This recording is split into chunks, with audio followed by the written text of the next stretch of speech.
Lynn. Hi. Thanks for joining me, Coffee and Conversations with Rachel. Of course. So what is your favorite coffee? My favorite coffee right now, I actually make a gingerbread latte. Oh, that so it's really delicious. I like coffee. Yes. Is that like your seasonal drink, or is this a new thing? No, something I found on TikTok and decided to try and changed it up a little bit myself. And so that's my fixation right now. Okay. Yeah. I mean, it sounds delicious. Yes. Does Jesse drink coffee? No, he's not a coffee drinker. Okay. Yeah. I'm not either. Yeah. And Paul loves coffee. Yes. So, yeah.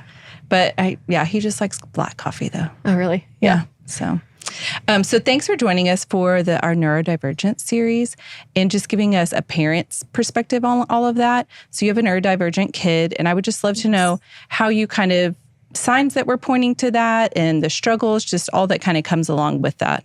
Yeah. So our oldest is what you would consider to be neurodivergent. His official diagnoses are sensory processing disorder, ADHD, and high functioning anxiety.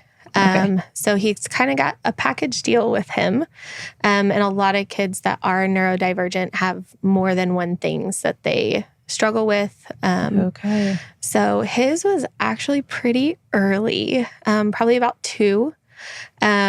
He, as a kid, just hit milestones later, which is completely normal. Yeah. But as a parent, it's definitely worrisome, and it's the first kid. And so you're wondering, like, what's going to happen? But once he picked up things, he would just take off with them. So, like, he was a late walker, but once he decided he wanted to walk, he ran everywhere. He was a late talker at 2. He said what he needed to, but it was bare minimum. And then once he figured out the words that he wanted to use and the vocabulary built, he just took off from there. Okay. So his huge things that he really struggled with early on was loud noises and new environments. And what I noticed, so I taught for 6 years before having kids. Sure, that helped a lot. It did. It set me up greatly. And I actually had a principal that took me aside because I was really struggling with a student, trying to connect with them and trying to figure out, like, what do I do to help this kid? Because they're struggling in class and nothing seems to be working. And she, Shayna Perry, she is phenomenal, but she told me, look at the whole child, look at their environment. Where do they come from? All the things that come with this kid that makes them a kid. It's not just they're struggling in your class. Like, look at the whole child. Yeah. And that truly changed my perspective with students. And then having my own child, of looking around and going, okay, so what is it that is making this reaction? Because whatever it is, if they're screaming, they're yelling, they're throwing a fit, a tantrum, it's communication. Mm-hmm. From early on, it's communication from day they're born, crying, I need something done. And some kids just communicate differently. And that's kind of something that we noticed with Cooper. His communication was different. It physically hurt him to have loud noises. And he would just cover his ears and cry and just go into fetal position. And so it was one of those, like, as a parent, you just want to be like, it's a loud noise. Like, come on, let's go. Yeah. Like, it's done. It's over. Let's move on. But for him, it was actually seeming to hurt him. And so it was kind of weird instances like that you were just looking around going, okay, this isn't what other kids are experiencing around his age. And, that comparison starts to build up as a parent, and you're looking, you're going, like, why is my kid doing this? Why is my kid not doing this? I feel like with your first one, it's even harder too. Yes. So kind of getting in moms groups, and we actually did mom to mom here. Mm-hmm. And one of the parents was like, hey, have you thought about sensory processing? And I was like, no, I had never, I knew what it was. I dealt with it as a teacher, but when you're in the trenches with your kids, you don't think about it. You just know what you're struggling with on a day-to-day basis. And so getting him to church was horrendous. Like, it was a fight every time because we were going somewhere different, somewhere he wasn't comfortable in. And that's what it kind of came down to, was his comfort level. Even now as a 5th grader, it's his comfort level with his environment and his surroundings. Mm-hmm. So anything that we could do to set him up for success, that's what we did. So for us, it was trial and error. Like, let's try this. Let's see what he doesn't like. Grocery stores were hard. There's lots of noises, a lot of different noises, and it's unexpected. So that is still, to this day, that is his. He wants to know what's expected there, and you can't control the environment. Like, nowhere can you control an environment. Yeah. So early on, we noticed those things were kind of building up. And about 4.5, we actually sought out counseling for him because I was like, we need something to help him with his tools to cope. And then I know what it looks like as an older kid, but I don't know as a younger kid. Like, I don't know how to help him process all of this. So he has been in counseling since he was 4.5. We've done play therapies. We've done just regular counseling, and that's kind of where he is now. But that's where we started, and finding all of those different quirks and different things that make him who he is as a whole child was kind of where we started. So I feel like everyone can benefit from counseling. And yeah, absolutely. I just feel like when it's so nice when people can point stuff out to you. Yes. In like a kind way, because that's kind of what happened with Kaysen too. He has pandas and some anxiety and stuff. And it was actually a teacher that pointed out something about him. And I was like, when you're in the trenches, you're just like, I don't know. It was our first kid too. And I was just like, he has anger issues. I don't know how to deal with this. I don't know how to help him, but like, it's who he is. And but then when you have people that, and you're like, oh, maybe there is something going on and I can get some help somewhere. And that's what ours, like, once we kind of started thinking about like, oh, this or this. And I mean, Jesse's a teacher too. So we see a lot of different things. It was like, why didn't we catch it sooner? But it is one of those, like, once we figured that out, it was all hands on deck. Like, everybody's jumping in. What can we do to help? And even here at church, we modified things so that he could be successful. We had videos of, different things that would happen at a church. So we would start previewing videos or YouTube videos, anything that we could find to let him see what could happen on a day-to-day routine. Yeah. And that helps him even now. So a couple of years ago, we went to our first Major League Baseball game, something I really never thought we were going to be able to do, because he was worried about that environment. It's new, it's different. So we started prepping. We knew we were going. We started prepping 9 months before we went. So we started watching YouTube videos. We started looking at or driving around stadiums. And it's interesting because he's grown up as a coach's kid, but we haven't done baseball. We did football, so he's known football, but baseball's different. And it has different crowds and different reactions and different things. So he was comfortable in football. He is not comfortable in baseball.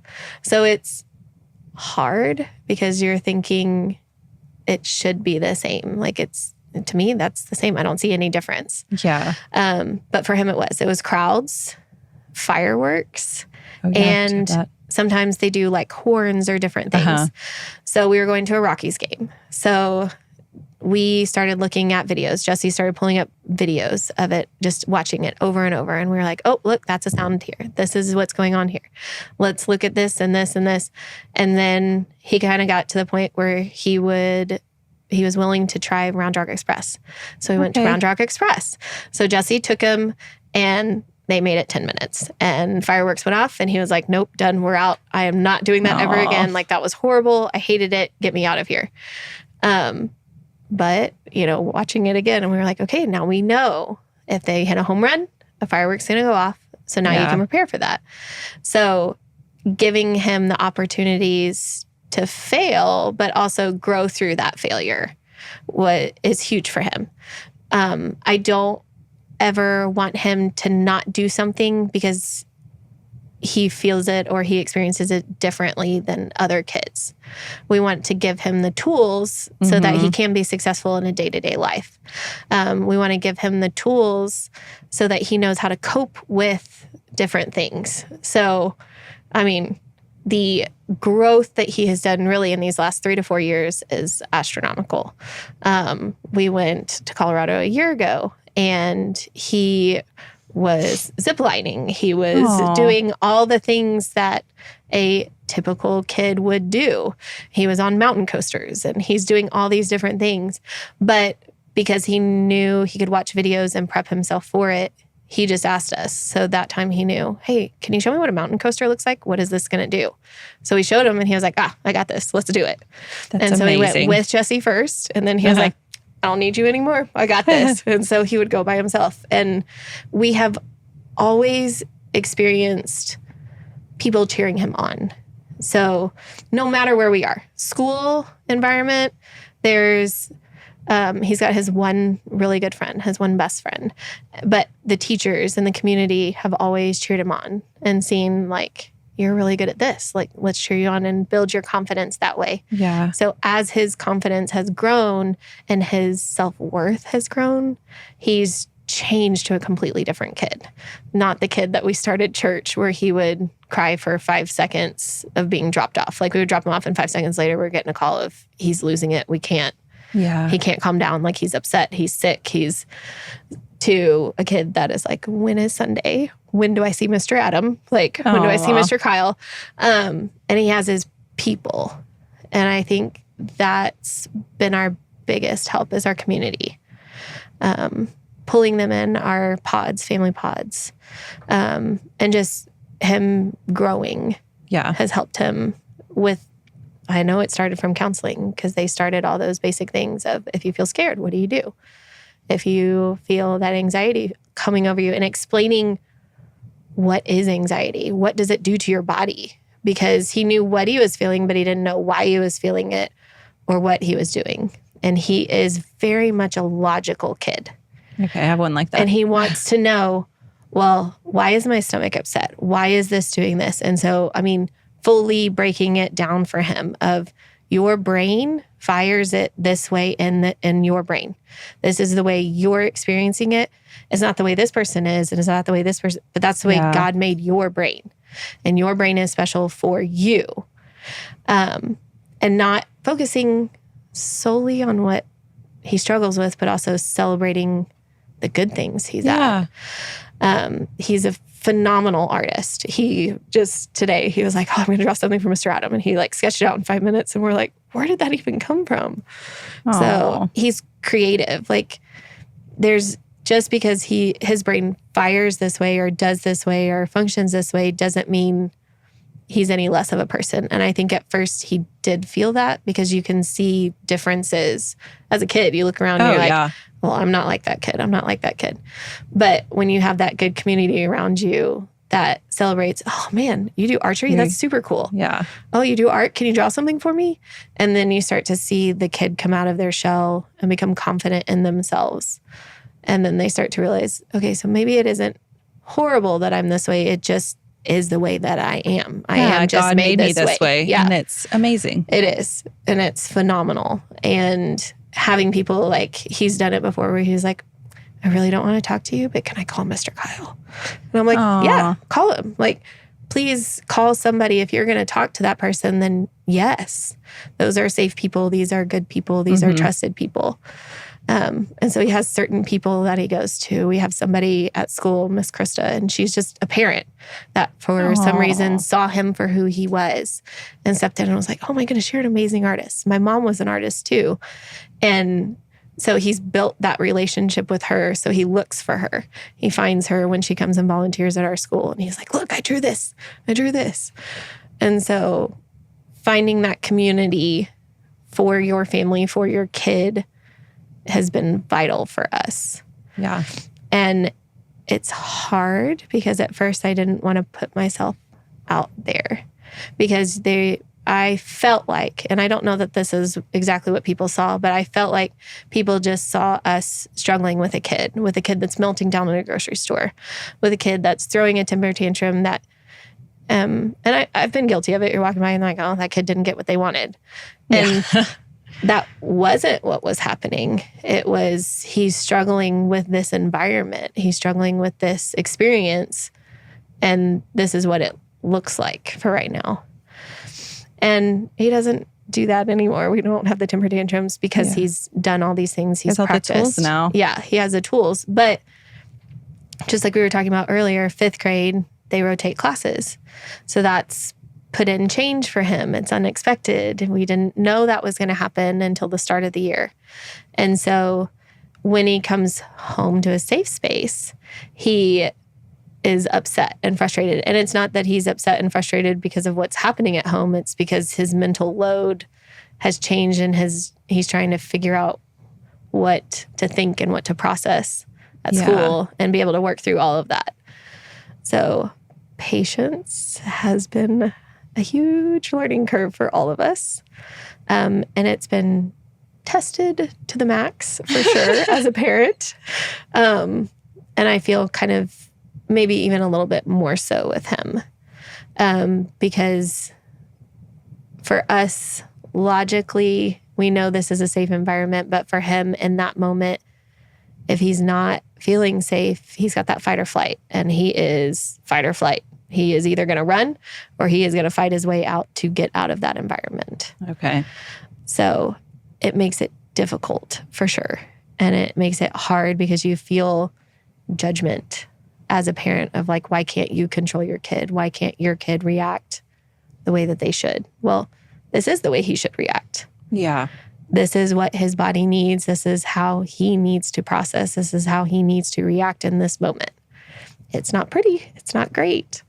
But this is how he needs to do this. So it's been hard for sure. But I feel he has come so far. I mean, he's only 5th grade. So it's not going to limit him as an adult. He may have to navigate differently than what I would have to do. But he, I think, will be set up for success because he has early intervention. We had people walk up and be like, hey, how can we help? What can we do? It's really sweet. It is. It is.